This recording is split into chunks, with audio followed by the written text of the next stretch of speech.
In the winter of 1847, the remote mountain town of Millbrook, Vermont, encountered a man whose arrival would haunt its people for generations. He called himself Samuel Hawthorne. Though no official record of that name existed before the February night, he appeared from a blizzard that had already claimed 17 lives in Windham County. He spoke of distant lands beyond the mountains and displayed medical skills that saved dozens during a deadly outbreak of winter fever.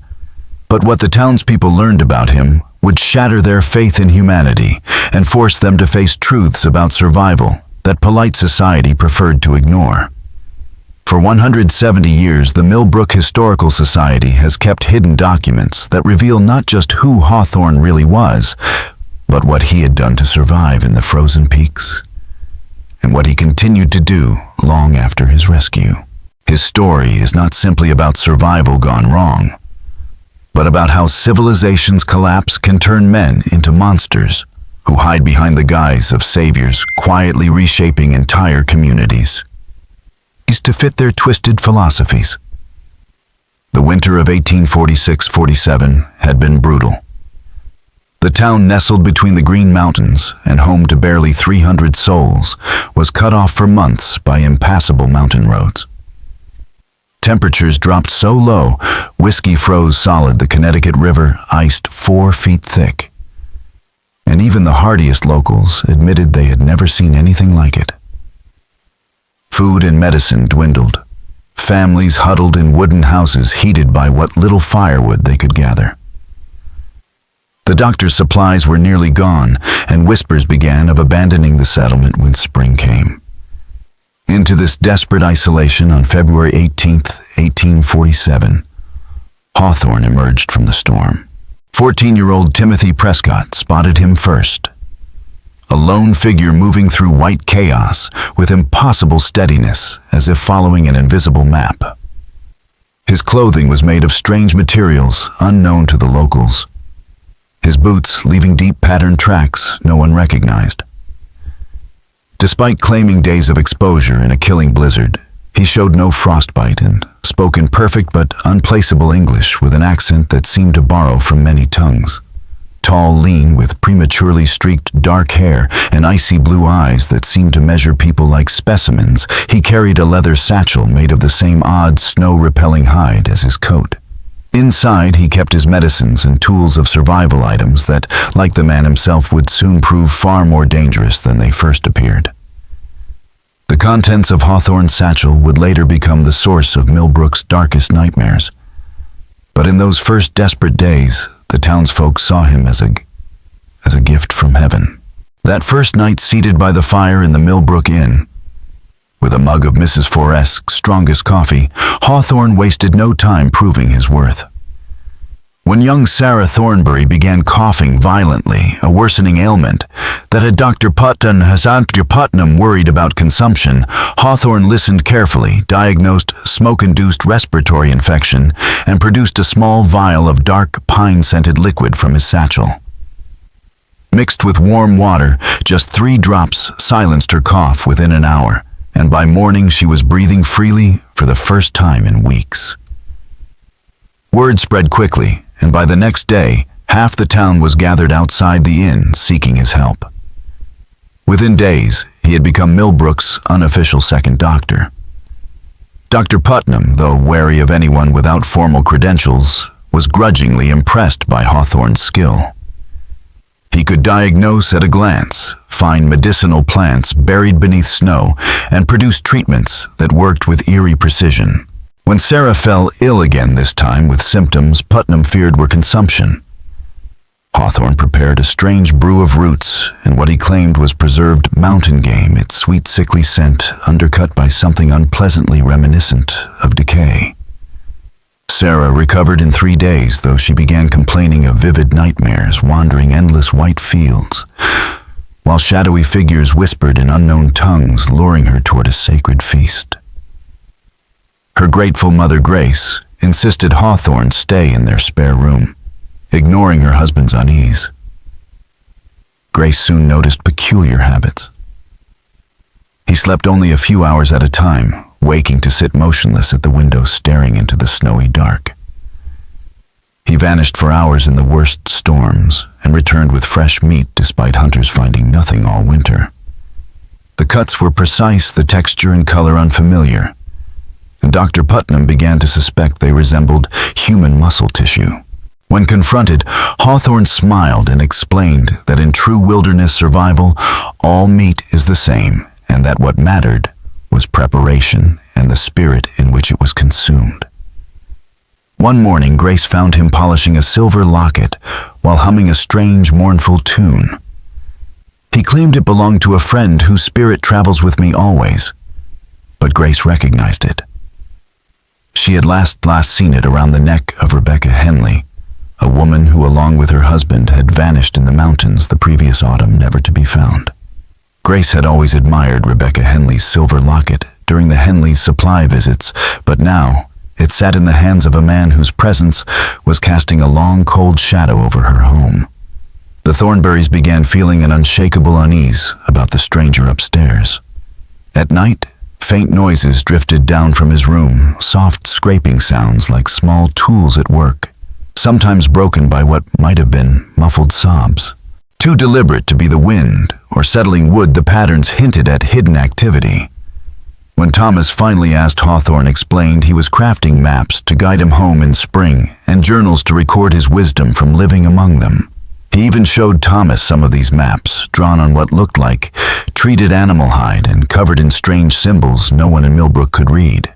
They were hauntingly detailed mountain passes, caves, shelters, every possible refuge in a storm. Some locations bore clusters of tally-like marks and cryptic numbers, as though counting something or someone.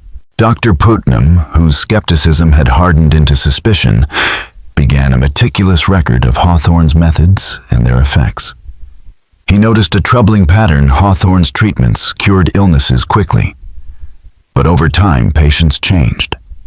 They craved meat with unusual urgency, guarded their food with fierce possessiveness, and grew more aggressive. Worse still, they began sharing the same vivid dreams, snowbound journeys through endless white shadowy figures, offering sustenance in exchange for joining an eternal feast. Putnam suspected Hawthorne's medicines contained substances that altered the mind, binding his patients in a shared sinister vision. The breaking point came when Putnam analyzed a powder Hawthorne claimed was made from antler and roots. Under his microscope, he found human hair and bone fragments. When confronted, Hawthorne's reaction was not denial, but satisfaction.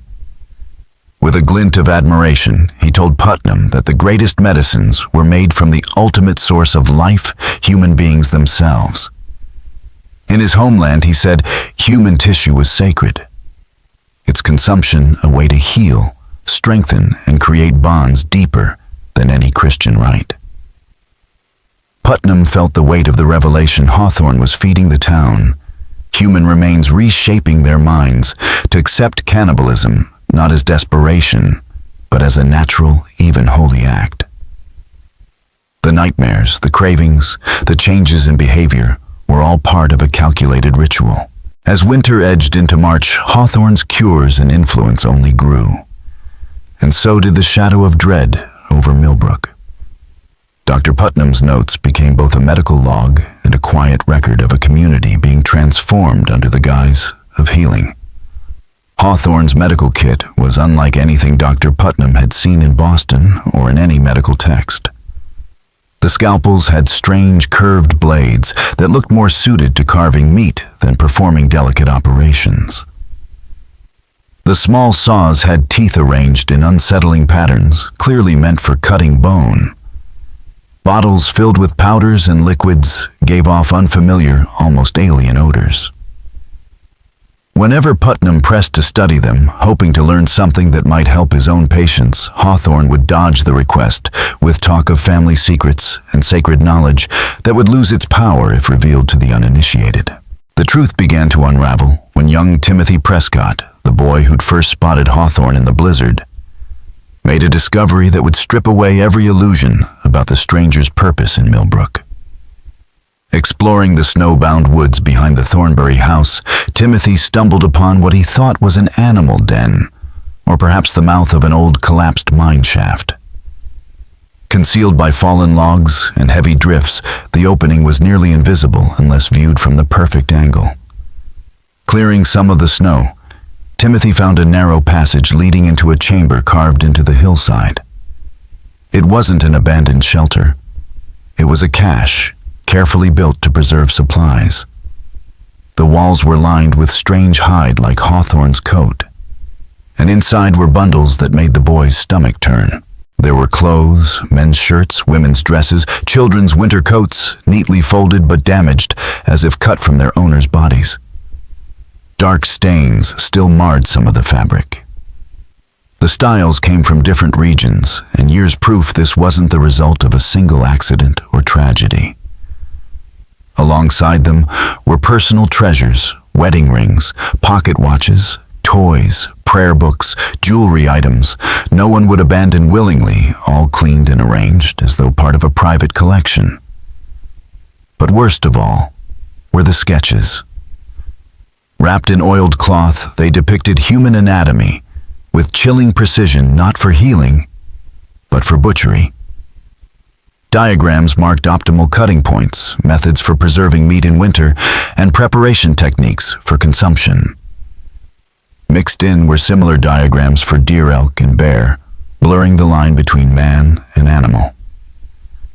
The details spoke of long, hands-on experience. When Timothy told his father, Jeremiah Prescott didn't dismiss it as a boy's overactive imagination. Together they returned to the hidden cache. Among the bundles, Jeremiah found the most damning piece of evidence, a journal in the same neat handwriting as Hawthorne's maps. The entries stretched back 3 years, documenting expeditions into the mountains and encounters with isolated families or travelers. The author described approaching victims under the guise of offering help, leading them into traps, then killing and processing them with the same matter-of-fact tone one might use for dressing a deer. One entry told of a family of 5 bound for Albany. Guided into a storm, they were methodically slaughtered, their bodies preserved for food and for use in medicinal preparations. This was no random violence. It was an organized system for harvesting human flesh, what Hawthorne considered the most nutritionally complete protein, and using it both to feed and to heal others. The journal explained the conditioning process, starting with tiny amounts hidden in food or medicine, slowly increasing the portions until the subject consumed human meat without realizing it. Over time, this broke down moral resistance, making people more open to suggestion and willing to engage in acts they once would have found abhorrent.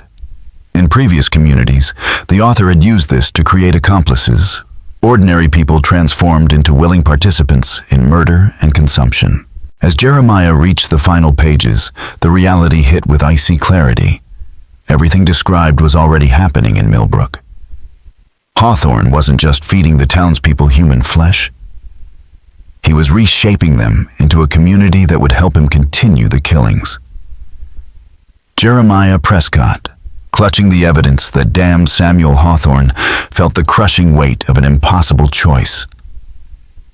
The man had saved the town from illness and starvation. Yet the journal sketches and hidden cache painted him as something far darker, a predator who had been feeding the people of Millbrook human flesh. Accusing a savior was dangerous. The townsfolk revered Hawthorne as a miracle worker, and the risk of disbelief or outright hostility was high. Prescott turned to Dr. Putnam, hoping an educated ally could help devise a way to reveal the truth without sparking chaos or giving Hawthorne a chance to slip away. Putnam's reaction was immediate. His suspicions about Hawthorne's medicines had been gnawing at him for weeks, and Prescott's revelations confirmed the worst. The two men began a quiet but relentless investigation. Putnam tested Hawthorne with questions about his training, pressing for verifiable credentials or medical sources. But the answers were always the same vague tales of master healers from distant lands of sacred traditions meant only for the properly prepared. When Putnam suggested documenting Hawthorne's techniques for medical journals, the stranger bristled, insisting that revealing his methods to outsiders would strip them of their power and cause great harm. Meanwhile, Prescott pieced together a chilling pattern of disappearances across Vermont, New Hampshire, and western Massachusetts. For over 7 years, isolated towns had suffered a wave of vanishings during harsh winters, followed by the arrival of a mysterious healer, always with a different surname, always vanishing when suspicion grew. Grafton, Vermont, in 1844. North Conway, New Hampshire, in 1845. The script was identical.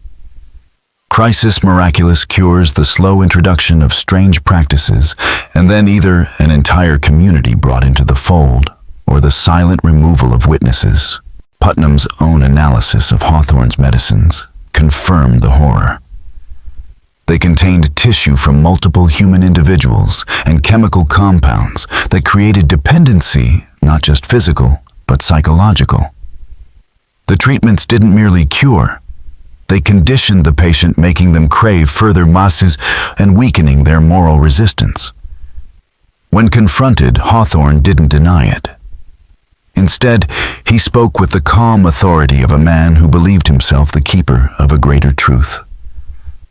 The human body provides what the human body needs, he told Putnam, pale eyes gleaming. Your taboos are luxuries of the well-fed. When the winter comes, such squeamishness is death. By late March, the infection of Hawthorne's philosophy was everywhere. Families craved meat, any meat, and hoarded it with a jealous intensity. Children played games about butchering adults, guarded keepsakes from the dead, as if they were hunting trophies, and strangers were eyed not with welcome, but with the cold assessment of predators. The shift became undeniable when 8-year-old Mary Thornbury, once a bright and curious child, was found in the cellar at midnight, gnawing raw, salted pork with blood smeared across her face. She growled when her mother tried to stop her, teeth bared, eyes pale and hungry, like Hawthorne's. And when she spoke, her voice echoed his teachings. The teacher says we must eat what the mountain provides. The old people were wrong to waste good food just because it came from 2 legs instead of 4. Grace Thornbury's horror solidified when her daughter Mary, pale-eyed and blood-mouthed, repeated Hawthorne's chilling promise: when we learn the right way to eat, we'll never be hungry again, and we'll never have to fear the winter. That night, Thomas Thornbury discovered the truth for himself. Drawn to the barn by a flicker of candlelight, he found Hawthorne bent over the workbench, carving with surgical precision into a slab of meat that was unmistakably human. The pale flesh, fine-textured and structured in a way no animal possessed, lay surrounded by organs and body parts, neatly stored in containers, each marked with the strange symbols from Hawthorne's journal. When Hawthorne noticed Thomas, he didn't flinch or attempt to hide his work. He smiled calm and welcoming, as though offering a lesson in some useful farm craft. Perfect timing, he said. Your children are making such remarkable progress. It's time you understood the practical aspects. Gesturing to the corpse, he explained with professorial ease that it had once been a traveler dying from exposure. Rather than let valuable resources go to waste, he had preserved the flesh for food and medicine, including the portions used to cure Mary. When Thomas whispered, "You're feeding my family human beings," Hawthorne corrected him. "I'm feeding them the most nutritious and spiritually powerful sustenance there is. In my homeland, those who share the sacred feast become part of an eternal community bound beyond life and death. Waste is the only sin." That encounter set the stage for Millbrook's most violent night.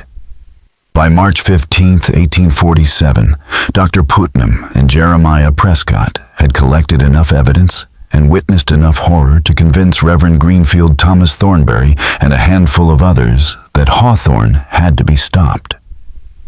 The community was unraveling.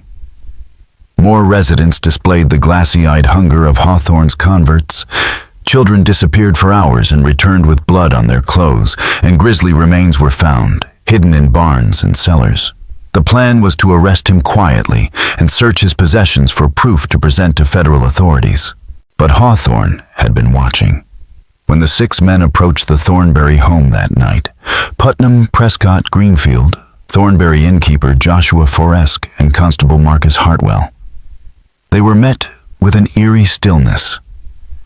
Candlelight flickered in every window, casting shadows that seemed to sway with purpose. The only sound was a low rhythmic chant, its cadence disturbingly similar to the beat of a human heart. Thomas answered the door, but he was no longer the man they knew. His eyes carried the same vacant, predatory gleam as Hawthorne's other followers, sharpened to something almost inhuman. Grace stood behind him, her hands and dress-stained dark hair hanging loose, face radiant with a terrifying serenity. "Samuel has been teaching us true survival," Thomas said, his voice carrying Hawthorne's cadence like a sermon learned by rote. "Would you like to learn?" Putnam pushed past him, his medical instincts overriding fear, and stepped into a vision of hell. The furniture had been cleared away to make space for something between a ritual and a slaughterhouse. What he saw next would define the rest of his life and mark the beginning of the bloodiest night Millbrook would ever know. The Thornbury home had been transformed into a place of ritualized horror. The dining table, draped in a once white cloth, now soaked with blood, stood at the center of a perfect circle of chairs. Around it sat Grace, Sarah, Mary, little William, and several neighbors who were supposed to have gone home hours earlier, every one of them wearing the same vacant, predatory expression as Thomas. In the center, Samuel Hawthorne knelt beside the table, working methodically over a human corpse that had been dismembered with surgical precision. Cuts of flesh were arranged like offerings organs, stored in labeled containers bearing the same strange symbols from his journal. It was not chaos but ceremony. When he finally looked up, Hawthorne greeted Dr. Putnam with calm familiarity, as though they were colleagues meeting in a laboratory. "Perfect timing," he said smoothly. "We're at the final stage of young Mary's initiation. Theoretical knowledge is nothing without direct participation in the sacred feast." He rose slowly, surgical tools glinting in the candlelight like relics from some ancient rite. The families that vanished in the mountains didn't die in vain.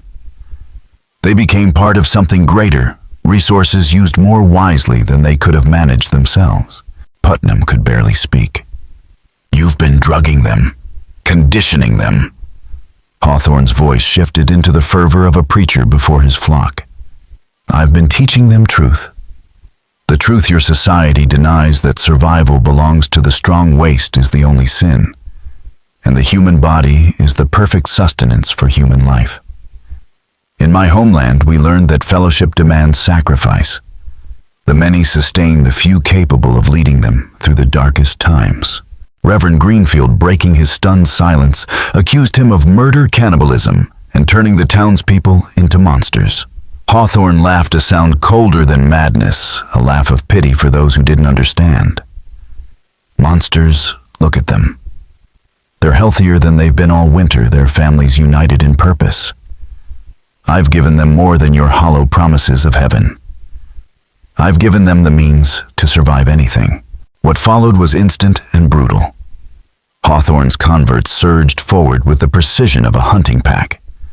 Thomas Thornbury struck Constable Hartwell before he could draw his pistol, clawing his face with brutal strength. Grace, her dress blood-stained, wielded a butcher's knife and drove straight for Reverend Greenfield. The children, Sarah, Mary, and William, moved under the adult's guard with terrifying coordination, their small bodies weaving between legs, knives flashing. They had the instincts of killers, unburdened by fear. Dr. Putnam found himself locked in combat with people he had once delivered into the world, whose illnesses he had cured. Yet now they came at him as predators. Every moral boundary, every human restraint had been stripped away and replaced with Hawthorne's philosophy. The cramped room became a slaughterhouse, the air filled with grunts, screams, and the scrape of steel against bone. Putnam escaped only by sheer will, battered and bleeding, fleeing into the night with the horror burned into his mind. Joshua Forresque made it to his horse, spurring toward Bennington for help, but he would never arrive. Reverend Greenfield, Thomas Thornbury, and Constable Hartwell vanished into the chaos of the house, their fate sealed within its blood-soaked walls. By dawn, Millbrook's surviving townspeople were gathering in force, ready to end Hawthorne's reign. But they were no longer facing just one man. They would be fighting an entire faction of neighbors, friends, and family who had been remade into something far more dangerous than they had ever imagined. They were the calculated application of a philosophy Hawthorne had spent years refining, a belief system in which hunger, cold, and isolation were not threats to be feared, but tools to mold human beings into something stronger. The siege of Thornbury House, though it lasted only 3 days, was the culmination of that vision. Every defensive barricade, every stockpiled weapon, every coordinated maneuver proved that Hawthorne had been preparing for this moment since the day he stepped out of the blizzard. Dr. Putnam's journals describe those days as a waking nightmare. The unconverted townspeople, driven by desperation and moral outrage, faced a force that was more than just armed neighbors. It was a community re-engineered to survive by any means necessary. They fought former friends who moved with the discipline of trained soldiers, neighbors who knew every blind spot in the attacker's approach, and family members whose eyes no longer held any recognition or hesitation. The most crushing moments came when fathers raised weapons against their own sons, when mothers blocked daughters wielding knives, when the boundaries of kinship dissolved under the weight of Hawthorne's conditioning. By the dawn of the 3rd day, the fight ended, not with capture or surrender, but with absence. The house stood eerily quiet, its defenses breached, yet every one of Hawthorne's core followers, along with Hawthorne himself, was gone. They had melted into the mountains, taking supplies, weapons, and enough preserved flesh to sustain them for months. The damage to Millbrook was irreversible. Of the 43 townspeople who had fallen under Hawthorne's sway, only 12 returned over the following months, their eyes hollow and their silence unbreakable.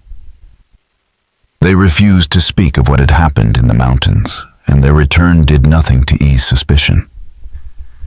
Many left within the year, scattering to distant cities or drifting westward into frontier settlements, places where their altered instincts might go unnoticed. When the snow thawed, the full scope of Hawthorne's reach emerged. Search parties uncovered caches throughout the Green Mountains, hidden sites stocked with preserved human remains, clothing, jewelry, and tools for both butchery and preservation. Each cache was meticulously organized, revealing a long-term operation that had preyed on travelers and isolated communities for at least a decade. The level of planning suggested that Hawthorne was not a lone predator, but part of a wider network, one that could vanish as easily as it appeared. The most chilling discovery came in late April, when a hunter stumbled upon what appeared to be a permanent settlement deep in the wilderness. Far from any marked trail, it contained workshops for manufacturing, Hawthorne's strange clothing and surgical tools, advanced preservation facilities, and rows of journals detailing his survival psychology experiments. These writings made it clear that Millbrook had been a deliberate test, a controlled environment for proving that an entire community could be broken down, reprogrammed, and rebuilt into something that no longer flinched at the ultimate taboo. According to those journals, the cannibalism was never the true goal. It was simply the most efficient method to destroy the moral barriers that kept people weak, to bind them together through shared transgression, and to prove that loyalty born from survival was stronger than any law, religion, or social contract. In Hawthorne's mind, Millbrook was not a tragedy. It was a successful experiment, one he fully intended to repeat. They were part of a deliberate long-running experiment, what Hawthorne called post-civilizational survival protocols. His journals revealed that his work in Millbrook was only one chapter in a 15-year campaign to infiltrate isolated communities, reshape them through carefully staged crises, and strip away traditional morality until only his core principle remained: survival at any cost. The method never varied. First came entry during a time of desperation, famine epidemic, or severe winter, followed by genuine medical assistance to establish trust. Then the slow introduction of unconventional practices, psychological conditioning to normalize them, and finally, either the full conversion of the settlement or the elimination of witnesses before he moved on to a new target. The most chilling entries were his expansion plans. Hawthorne had identified dozens of vulnerable settlements in the mountains of New England and drawn up detailed infiltration strategies for each.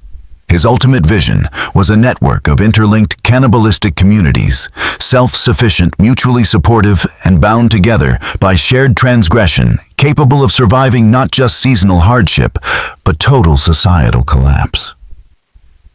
Even more disturbing was the revelation that Hawthorne was not working alone. The journals referenced the council and the directors, shadowy overseers who appeared to guide and fund his work, suggesting a much larger organization devoted to perfecting these survival models.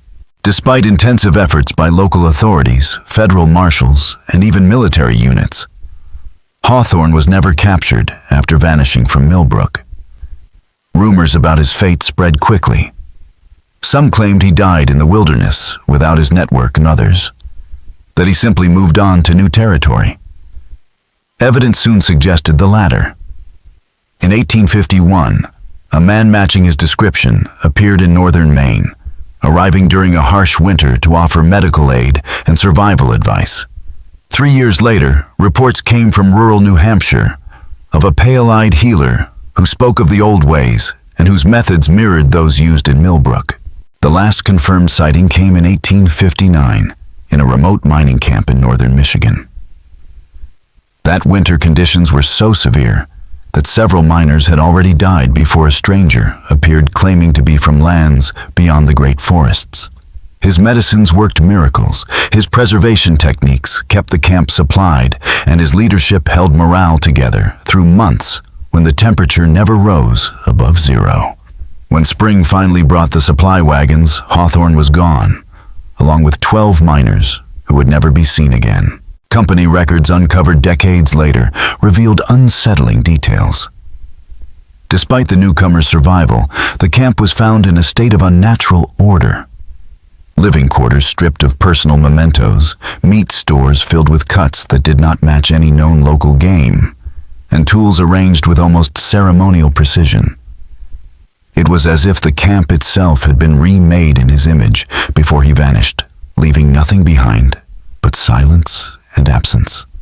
The miners left behind in that Michigan camp exhibited the same unsettling traits Dr. Putnam had documented in Millbrook's survivors, hoarding food with obsessive urgency, favoring raw meat, and reorganizing their social order into rigid hierarchies built on values alien to the camp's original structure. It was as though Hawthorne had transplanted his doctrine into them, leaving it to take root long after his departure. In his final journal entry before succumbing to pneumonia in 1863, Dr. Putnam left a warning that would echo for generations. The man we knew as Samuel Hawthorne understood something about human nature that civilized people prefer to ignore, that under the right conditions, with the proper techniques and enough patience, anyone can be convinced that the unthinkable is not only acceptable, but necessary for survival. He did not create monsters from ordinary people. He revealed the monsters that already existed within them, waiting for permission to emerge. Time proved his words chillingly prophetic.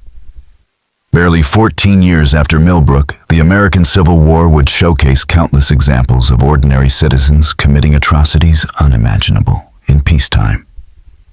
The industrial accidents, economic collapses, and disasters of the late 19th century repeatedly revealed how thin the veneer of civilization truly was.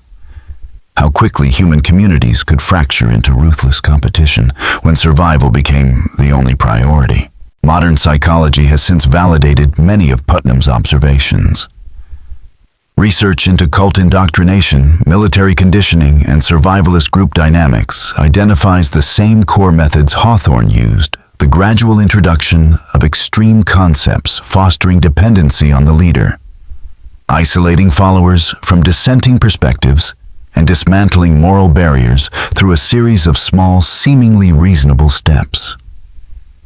Each stage felt justifiable in the moment, making the final leap into the unthinkable feel not only possible, but inevitable.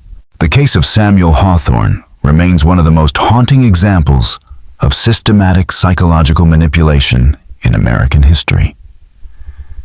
It's a stark reminder that the most dangerous threats are not always supernatural horrors or random acts of violence, but calculated exploitation of our deepest instincts by those who understand exactly how to turn them to their advantage. His story warns us that civilization is far more fragile than we like to believe, and that the line between healer and destroyer, teacher and corrupter, can vanish entirely when survival becomes the sole virtue. So the question remains, was everything truly uncovered about Hawthorne, or did he carry secrets that even Putnam's meticulous notes never captured? If he was part of a broader network, could it still be operating hidden in the remote corners of our country?